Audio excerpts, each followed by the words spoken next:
दूसरा सिरलेख है कवि वारिस शाह का लिखिया होया। वारिस शाह ना आदतां जांदियां ने भावें कट्टिए पोरियां पोरियां जी। कहण तो भाव कि चंगियां ते माड़ियां आदतां मनुख दी सारी जिंदगी नाल ही निभदियां हन। सो शुरू करते हैं। सब तो पहला भूमिका दे विच की उन्हें इंट्रोडक्शन दी है लेखक ने। बातड़ियां सजातड़ियां निवड़ सिरां दे नाल पंजाबी दा एक प्रसिद्ध लोक अखान है।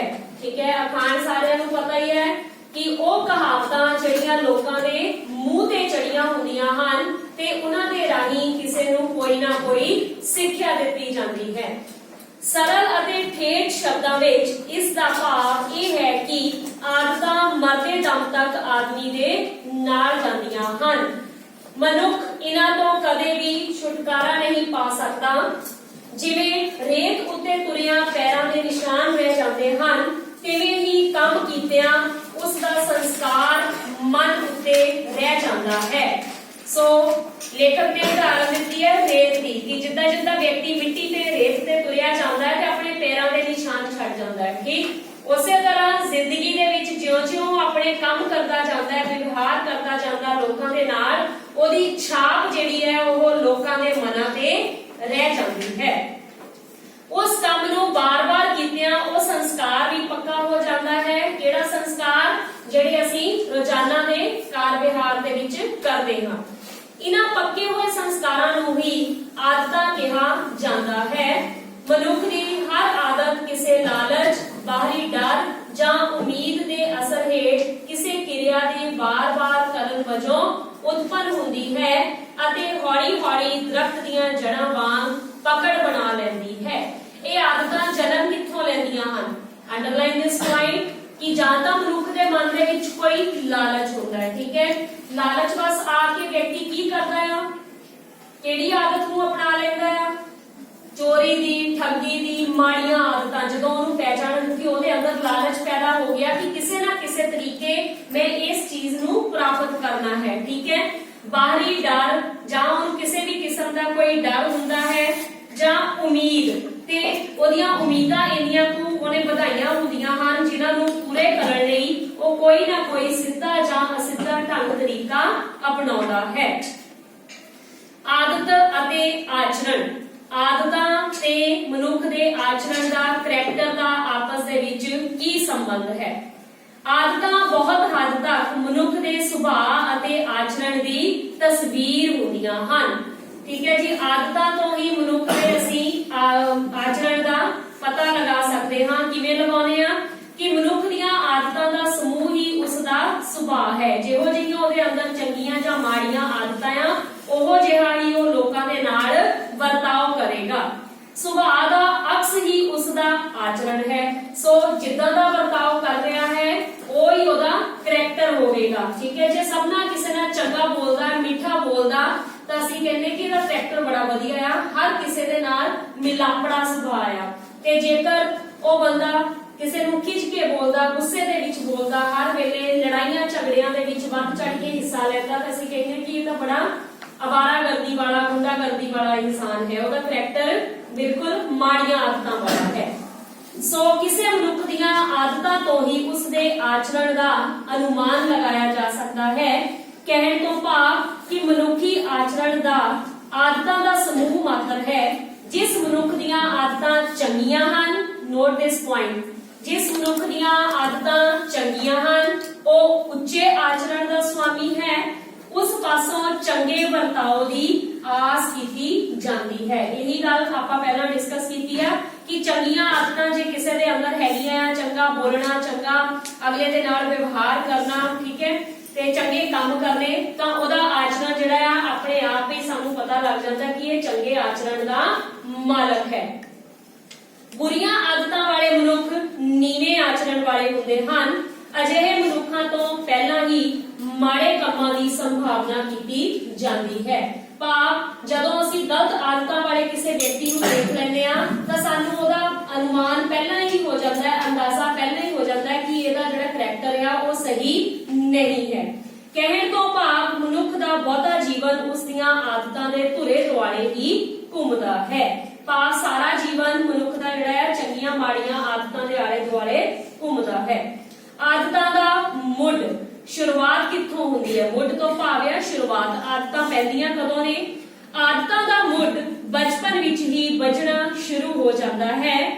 बाल मन बड़ा चंचल हुंदा है, ਉਹ हर गल नूं मन ते लगाउंदा है। मन जीते जग जीत दे विच चंचल मन दी कहावत पढ़ी सी, मन बड़ा चंचल है, चढ़ जाए तां पहाड़ ते, डिग जाए तां केले दे छिल्लड़ तो। सो ओही गल आ कि मन बड़ा चंचल है। ਉਹ जिस गल नूं मन ते लगाउंदा है ਉਹ ਆਪਣੇ ਵੱਡਿਆਂ ਅਤੇ ਚੌਗਿਰਦੇ ਤੋਂ ਬਹੁਤ ਕੁਝ ਗ੍ਰਹਿਣ ਕਰਦਾ ਹੈ। ਸ਼ੁਰੂ ਦੇ ਵਿੱਚ ਜਨਮ ਤੋਂ ਬਾਅਦ ਜਦੋਂ ਮਨੁੱਖ ਧਰਤੀ ਤੇ ਜਨਮ ਲੈ ਲੈਂਦਾ ਹੈ ਤਾਂ ਉਹਦੇ ਸਭ ਤੋਂ ਪਹਿਲੇ ਗੁਰੂ ਉਹਦੇ ਮਾਂ-ਬਾਪ ਹੁੰਦੇ ਹਨ ਜਾਂ ਘਰ ਦੇ ਬਾਕੀ ਪਰਿਵਾਰਕ ਮੈਂਬਰ। ਤੇ ਆਦਤਾਂ ਸਭ ਤੋਂ ਪਹਿਲਾਂ ਪਰਿਵਾਰ ਤੋਂ ਗ੍ਰਹਿਣ ਹੋਣੀਆਂ ਸ਼ੁਰੂ ਹੁੰਦੀਆਂ, ਫਿਰ ਅਧਿਆਪਕ ਜਾਗਰੂਕ ਹੋਣਗੇ।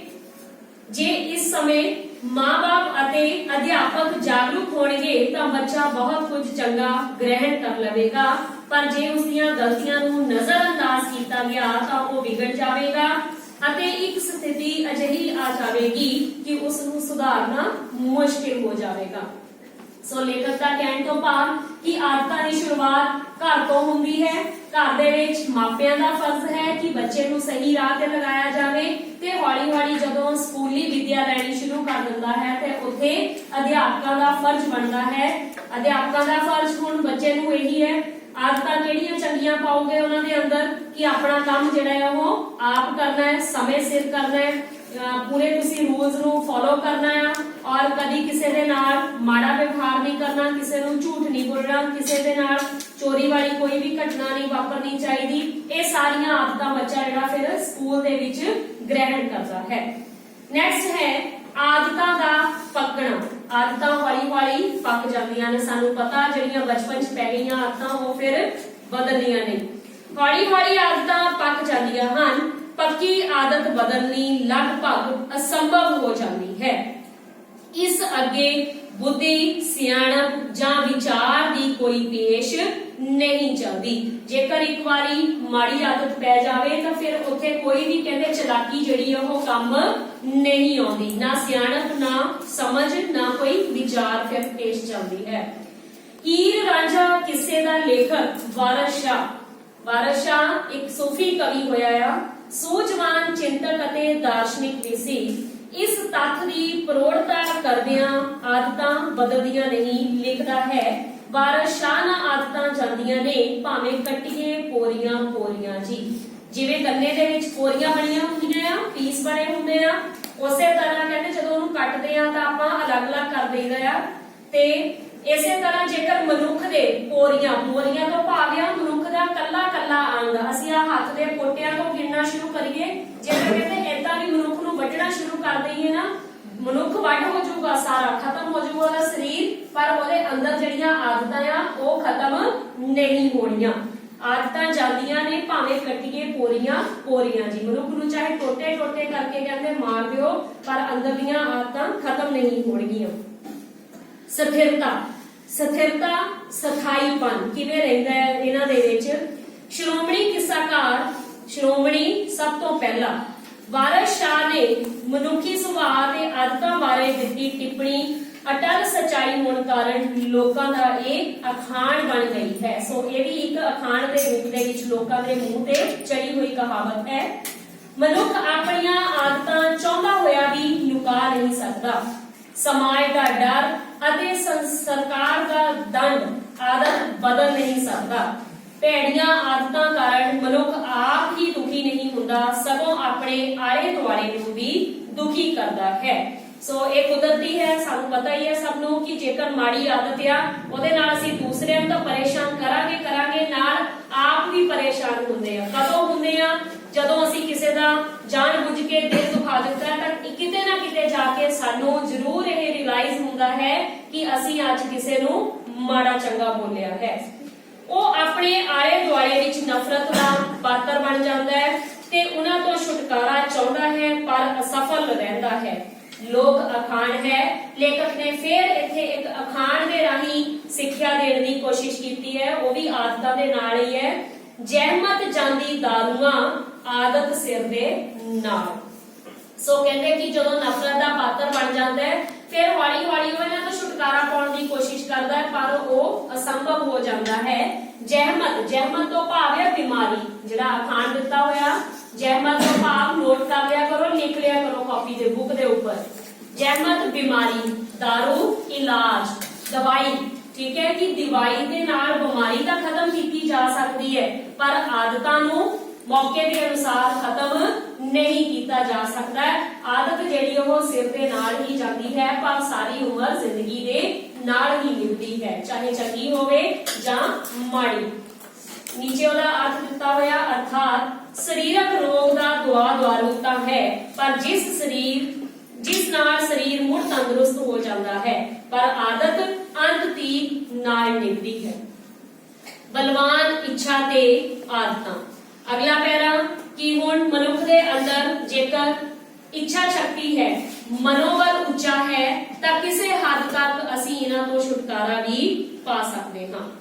एक धारणा यह भी है बलवान इच्छा वाला मनुख कदे भी आदतां दा गुलाम नहीं होता। ठीक है, हुण इहदे विच पॉजिटिविटी वाला पॉइंट भी लेखक ने सकारात्मक सोच वाला भी दे दिता है कि बलवान इच्छा जे मन दे विच असीं धार लईए कि असीं इस चीज नूं बदलना है तां उस नूं बदलिया भी जा सकता है।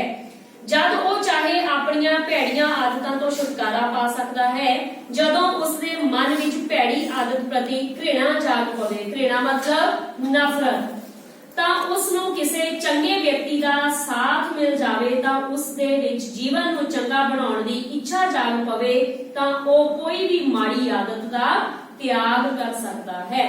ਅਸੀਂ बहुत सारिया उदाहरण अजकल सोशल मीडिया ते भी ਅਸੀਂ देखते हैं कि बहुत सारिया वीडियोस आउंदियां रहंदियां ने कि किसी व्यक्ति का जीवन किसी दे करके बदल गया।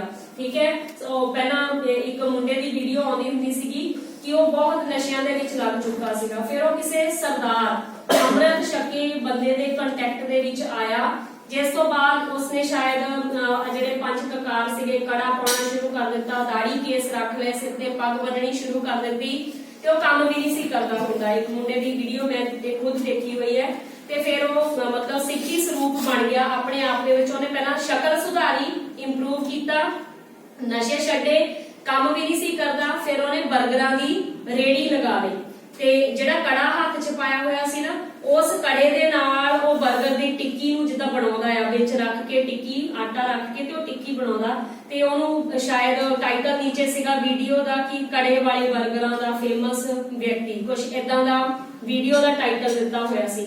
ਕਹਿਣ ਤੋਂ ਭਾਵ ਕਿਸੇ ਨਾ ਕਿਸੇ ਦੇ ਚੰਗੇ ਬੰਦੇ ਦੇ ਜਦੋਂ ਸੰਪਰਕ ਦੇ ਵਿੱਚ ਆ ਜਾਵੇ ਤਾਂ ਸਾਡੀਆਂ ਇਹ ਮਾੜੀਆਂ ਆਦਤਾਂ ਜਿਹੜੀਆਂ ਉਹਨਾਂ ਤੋਂ ਛੁਟਕਾਰਾ ਪਾਇਆ ਜਾ ਸਕਦਾ ਹੈ। ਇਹ ਸੱਚ ਹੈ ਕਿ ਅਸੰਭਵ ਸ਼ਬਦ ਮੂਰਖਾਂ ਦੇ ਕੋਸ਼ ਵਿੱਚ ਹੁੰਦਾ ਹੈ। असंभव शब्द जिहड़ा आ वो कहते मूर्ख व्यक्तियों की डिक्शनरी दे विच हुंदा आ। जे कोई थोड़ी जही समझ रखण वाला कोई व्यक्ति है तां ओहदे लई फिर कोई भी काम असंभव नहीं हुंदा। दुनिया विच कुछ भी असंभव नहीं, इच्छा शक्ति विच बड़ी ताकत है। इच्छा शक्ति विल पावर, मनोबल, जब तक बंदे दा मनोबल डिग जाएगा तो कुछ नहीं हो सकता। जेकर साडा मन उच्चा होएगा तो असीं कुछ भी प्राप्त कर सकते हां। पर बलवान इच्छा वाला व्यक्ति बुरियां आदतों तो छुटकारा पाउण दी थां वो बुरियां आदतां पैण ही नहीं दिंदा। सो शुरुआत दे विच भी लेखक ने ये कहा कि जेकर साडी इच्छा बलवान रहेगी तां असीं अपने आप नूं बुरियां आदतों तो पहला ही बचा के रखांगे। अगला है जी पहला आदतां अते मनुखी सुभाव। अचेत सुचेत विच पईयां आदतां व्यक्ति दे सुभाव दा निर्माण करदियां हन। अचेत मन ते सुचेत मन, जिहड़ा कॉन्शियस माइंड ते सब कॉन्शियस माइंड। सुचेत मन हुंदा कॉन्शियस, जिहदे बारे तां सानू पता है, असीं चंगे माड़े दी समझ रखदे हां। अचेत मन अचानक किसे कारण करके साडे मन दे विच, साडे दिल दे विच, साडे शरीर दे विच वो आदत आ गई, सानू कई बार पता नहीं लगदा। तां वो अचेत सुचेत पईयां आदतां व्यक्ति के सुभाव का निर्माण करदियां ने। केवल मनुख ही नहीं, हर प्राणी की अपनी कोई ना कोई आदत बन जाती है। हुण इत्थे अलग अलग जीवां की उदाहरण लैके लेखक ने बड़ी वधिया खूबसूरत गल कीती है। देखो उदाहरण किन्नियां दित्तियां कि डंग मारना बिच्छू की आदत है, उसका सुभाव है ते वो अपनी इस आदत तो मजबूर है। बिच्छू सबने देखिया है, ठीक है, स्कॉर्पियो जिन्हों कहते हैं कि ਉਹਨੇ ਡੰਗ ਹੀ ਮਾਰਨਾ ਹੈ, ਠੀਕ ਹੈ, ਉਹਨੇ ਕਦੀ ਪਿਆਰ ਦੀ ਭਾਸ਼ਾ ਨਹੀਂ। ਨੈਕਸਟ ਹੈ ਕੁੱਤੇ ਨੂੰ ਚੱਕੀ ਚੱਟਣ ਦੀ, ਸੱਪ ਨੂੰ ਜ਼ਹਿਰ ਕੱਢਣ ਦੀ ਤੇ ਖੋਤੇ ਨੂੰ ਖੇ ਉਡਾਉਣ ਦੀ, ਕਾਂ ਨੂੰ ਗੰਦ ਫਰੋਲਣ ਦੀ। ਇਹ ਸਭ ਜੀਵ ਆਪਣੀ ਆਦਤ ਤੋਂ ਮਜਬੂਰ ਹਨ। ਕੁੱਤੇ ਨੂੰ ਚੱਟੀ ਚੱਟਣ ਦੀ ਕਹਿਣ ਤੋਂ ਭਾਵ ਕਿ ਉਹ ਮਾੜੇ ਗੰਦੇ ਥਾਂ ਤੇ ਹੀ ਮੂੰਹ ਮਾਰਦਾ ਹੈ। ਸੱਪ ਵੀ ਹਮੇਸ਼ਾ ਆਪਣੇ ਮੂੰਹ ਚੋਂ ਜ਼ਹਿਰ ਉਗਲਦਾ ਹੈ, ਚਾਹੇ ਉਸ ਨੂੰ ਆਪਾਂ ਦੁੱਧ ਪਿਲਾ ਲਈਏ। ਖੋਤੇ ਨੂੰ ਖੋਤਾ ਜਿਹੜੇ ਉਹ ਖੇਸ ਆਪਣੀ ਮਿੱਟੀ ਜਿਹੜੀ ਉਹ ਸਿਰ ਦੇ ਵਿੱਚ ਪਾਉਂਦਾ ਹੈ। ਕਾਂ ਦੀ ਵੀ ਇਹ ਸੁਭਾਅ ਆ ਕਿ ਉਹ ਗੰਦ ਨੂੰ ਜ਼ਿਆਦਾ ਫਰੋਲਦਾ ਹੈ, ਖਾਂਦਾ ਹੈ। ਇਹ ਸਭ ਜੀਵ ਕਹਿੰਦੇ ਆਪਣੀ ਆਦਤ ਤੋਂ ਮਜਬੂਰ ਹੈ। ਜੇ ਇਹਨਾਂ ਦੇ ਮੋਹਰੇ ਕੋਈ ਚੰਗੀ ਚੀਜ਼ ਵੀ ਰੱਖ ਦਈਏ ਤਾਂ ਉਹ ਉਸ ਨੂੰ ਨਹੀਂ ਚੱਖਣਗੇ, ਉਹ ਮਾੜੀ ਚੀਜ਼ ਨੂੰ ਹੀ ਅਪਣਾਉਣਗੇ। ਸੋ ਇਸੇ ਤਰ੍ਹਾਂ ਭਾਈ ਗੁਰਦਾਸ ਜੀ ਆਪਣੀ ਰਚਨਾ ਵਿੱਚ ਮਨੁੱਖ ਨੂੰ ਆਦਤਾਂ ਦਾ ਗੁਲਾਮ ਵਿਖਾਉਣ ਲਈ ਅਜਿਹੀਆਂ ਉਦਾਹਰਨਾਂ ਦਿੰਦੇ ਹਨ। ਭਾਈ ਗੁਰਦਾਸ ਜੀ ਜਿਨ੍ਹਾਂ ਨੇ ਗੁਰੂ ਗ੍ਰੰਥ ਸਾਹਿਬ ਜੀ ਦੇ ਨੂੰ ਸਮਝਣ ਲਈ 39 ਵਾਰਾਂ ਦੀ ਰਚਨਾ ਕੀਤੀ ਹੈ। ਕਹਿੰਦੇ ਜੇਕਰ ਗੁਰੂ ਗ੍ਰੰਥ ਸਾਹਿਬ ਜੀ ਦੇ ਪਾਠ ਨੂੰ ਸਮਝਣਾ ਹੈ ਤਾਂ ਸਭ ਤੋਂ ਪਹਿਲਾਂ ਭਾਈ ਗੁਰਦਾਸ ਜੀ ਦੁਆਰਾ ਲਿਖੀਆਂ ਗਈਆਂ ਵਾਰਾਂ ਨੂੰ ਪੜ੍ਹਨਾ ਪਵੇਗਾ, ਸਮਝਣਾ ਪਵੇਗਾ। ਉਹਦਾ ਸਾਰਾ ਭਾਵ ਅਰਥ ਜਿਹੜਾ ਉਹ ਵਾਰਾਂ ਦੇ ਵਿੱਚ ਦਿੱਤਾ ਹੈ। ਉਹਦਾ ਇੱਕ ਸ਼ਬਦ ਹੈ ਇੱਥੇ, ਕੁੱਤਾ ਰਾਜ ਬਹਾਲੀਏ ਮੁੜ ਚੱਕੀ ਚੱਟੇ, ਸੱਪੇ ਦੁੱਧ ਪਿਆਲੀਏ ਵਿਹੋਂ ਮੁਖ ਥੀ ਸੱਟੇ। ਕਹਿਣ ਤੋਂ ਭਾਵ ਕਿ ਕੁੱਤੇ ਨੂੰ ਚਾਹੇ ਅਸੀਂ ਸਿੰਘਾਸਨ ਤੇ ਬਿਠਾ ਦਈਏ ਪਰ ਫੇਰ ਵੀ ਉਹ ਮੁੜ ਚੱਕੀ ਹੀ ਚੱਟਦਾ ਹੈ। ਕਹਿਣ ਤੋਂ ਭਾਵ ਉਹ ਮਾੜੇ ਥਾਂ ਤੇ ਹੀ, ਗੰਦਗੀ ਵਾਲੇ ਥਾਂ ਤੇ ਹੀ ਜਾਵੇਗਾ। ਸੱਪ ਨੂੰ ਚਾਹੇ ਅਸੀਂ ਦੁੱਧ ਪਿਲਾ ਲਈਏ, ਵਿਹੋਂ ਦਾ ਮਤਲਬ ਹੈ ਜ਼ਹਿਰ, ਮੁਖ ਥੀ ਸੱਟੇ, ਮੁਖ ਤੋਂ ਭਾਵ ਮੂੰਹ ਤੋਂ ਜ਼ਹਿਰ ਹੀ ਸੁੱਟੇਗਾ। ਸੋ ਕੁਝ ਆਦਤਾਂ ਵੇਖਣ ਨੂੰ ਬੜੀਆਂ ਸਧਾਰਨ ਲੱਗਦੀਆਂ ਹਨ ਪਰ ਉਹ ਮਾਨਸਿਕ ਰੋਗਾਂ ਦਾ ਕਾਰਨ ਵੀ ਬਣ ਜਾਂਦੀਆਂ ਹਨ। ਸੋ ਮਾਨਸਿਕ ਰੋਗ ਕਿਹੜੇ ਹੋ ਜਾਂਦੇ ਜਦੋਂ ਮਨੁੱਖ ਦੇ ਅੰਦਰ ਕੋਈ ਆਦਤ ਪੱਕੀ ਹੋਵੇ। ਦੇਖੋ ਵਹਿਮ ਕਰਨਾ ਇਹ ਵੀ ਇੱਕ ਆਦਤ ਦਾ ਰੂਪ ਹੈ ਹਨਾ, ਕਿਸੇ ਦੇ ਉੱਪਰ ਬਾਰ-ਬਾਰ ਵਹਿਮ ਕਰੀ ਜਾਣਾ ਕਿਸੇ ਵੀ ਚੀਜ਼ ਦੇ ਉੱਪਰ। ਤੇ ਸ਼ੱਕੀ ਸੁਭਾਅ, ਕਿਸੇ ਨੂੰ ਸ਼ੱਕ ਦੀ ਨਿਗਾਹ ਦੇ ਨਾਲ, ਹਰ ਟਾਈਮ ਸ਼ੱਕ ਦੀ ਨਿਗਾਹ ਦੇ ਨਾਲ ਦੇਖਣਾ। ਰੁੱਸਣ ਦੀ ਆਦਤ, ਬਾਰ-ਬਾਰ ਨਿੱਕੀਆਂ ਗੱਲਾਂ ਤੇ ਰੁੱਸੀ ਜਾਣਾ। ਲੋਕ ਵਿਖਾਵੇ ਦੀ ਆਦਤ, ਫਾਲਤੂ ਦਾ ਦਿਖਾਵਾ ਕਰਨਾ। ਛੁਪੇ ਰਹਿਣ ਦੀ ਚਾਹ, ਆਪਣੀਆਂ ਨਜ਼ਰਾਂ ਚੁਰਾਉਣੀਆਂ ਕਿਸੇ ਦੇ ਕੋਲੋਂ। ਵਿਅਕਤੀ ਨਜ਼ਰਾਂ ਕਦੋਂ ਚੁਰਾਉਂਦਾ ਹੈ? ਜਦੋਂ ਉਹਦੇ ਮਨ ਦੇ ਵਿੱਚ ਚੋਰ ਹੋਵੇ, ਜਦੋਂ ਉਹਨੇ ਕੋਈ ਗਲਤੀ ਕੀਤੀ ਹੋਵੇ। ਆਦਤਾਂ ਕਈ ਵਾਰ ਵਿਅਕਤੀ ਨੂੰ ਅਸਧਾਰਨ ਬਣਾ ਦਿੰਦੀਆਂ ਹਨ। ਸਮਾਜਿਕ ਜੀਵ ਹੋਣ ਕਰਕੇ ਮਨੁੱਖ ਨੂੰ ਸ਼ੁਰੂ ਤੋਂ ਹੀ ਧਿਆਨ ਦੇਣਾ ਚਾਹੀਦਾ ਹੈ ਕਿ ਉਸ ਨੂੰ ਕੋਈ ਆਦਤ ਅਜਿਹੀ ਨਾ ਪੈ ਜਾਵੇ ਜੋ ਉਸ ਨੂੰ ਮਾਨਸਿਕ ਰੋਗੀ ਬਣਾ ਦੇਵੇ, ਕਿਉਂਕਿ ਇਹ ਰੋਗ ਲਾ ਇਲਾਜ ਹਨ। ਠੀਕ ਹੈ, ਜਿਹੜੇ ਮਾਨਸਿਕ ਰੋਗ ਆ ਵੱਧ ਤੋਂ ਵੱਧ ਇਹੀ ਕਿਹਾ ਜਾਂਦਾ ਹੈ ਕਿ ਇਹਨਾਂ ਦਾ ਛੁਟਕਾਰਾ ਪਾਉਣ ਲਈ ਕੋਈ ਦਵਾਈ ਅਸਰ ਨਹੀਂ ਕਰਦੀ, ਸਗੋਂ ਆਪਣੇ ਮਨ ਦੇ ਵਿੱਚੋਂ ਵਹਿਮ ਕੱਢਣੇ ਪੈਂਦੇ ਨੇ, ਸ਼ੱਕ ਨੂੰ ਦੂਰ ਕਰਨਾ ਪੈਂਦਾ ਹੈ ਜਾਂ ਵਿਖਾਵੇ ਤੋਂ ਜ਼ਿੰਦਗੀ ਆਪਣੀ ਰਹਿਤ ਕਰਨੀ ਪੈਂਦੀ ਹੈ।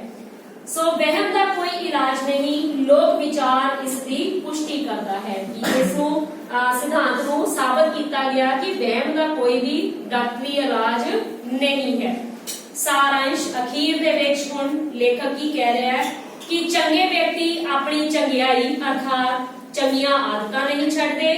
ਉਹ ਬਿਨਾਂ ਪੱਖਪਾਤ ਸੂਰਜ ਵਾਂਗ ਸਾਰਿਆਂ ਨੂੰ ਰੋਸ਼ਨੀ ਅਤੇ ਸ਼ਕਤੀ ਦਿੰਦੇ ਹਨ। ਬਿਨਾਂ ਪੱਖਪਾਤ ਦਾ ਮਤਲਬ ਭੇਦਭਾਵ, ਬਿਨਾਂ ਕਿਸੇ ਦੇ ਨਾਲ ਭੇਦਭਾਵ ਕੀਤਿਆਂ ਉਹ ਸਭ ਦੇ ਨਾਲ ਇੱਕੋ ਜਿਹਾ ਵਿਵਹਾਰ ਕਰਨਗੇ। ਉਹਨਾਂ ਦਾ ਇਰਾਦਾ ਪੱਕਾ ਹੁੰਦਾ ਹੈ, ਨਿਯਮਾਂ ਦੇ ਪਾਬੰਦ ਹੁੰਦੇ ਹਨ, ਦੂਜਿਆਂ ਦੇ ਹਮੇਸ਼ਾ ਕੰਮ ਆਉਂਦੇ ਨੇ, ਚੰਗੇ ਵਿਚਾਰਾਂ ਦੀ ਕਦਰ ਕਰਦੇ ਨੇ, ਇਸ ਲਈ ਉਹ ਨੇਕ ਇਨਸਾਨ ਹੁੰਦੇ ਹਨ।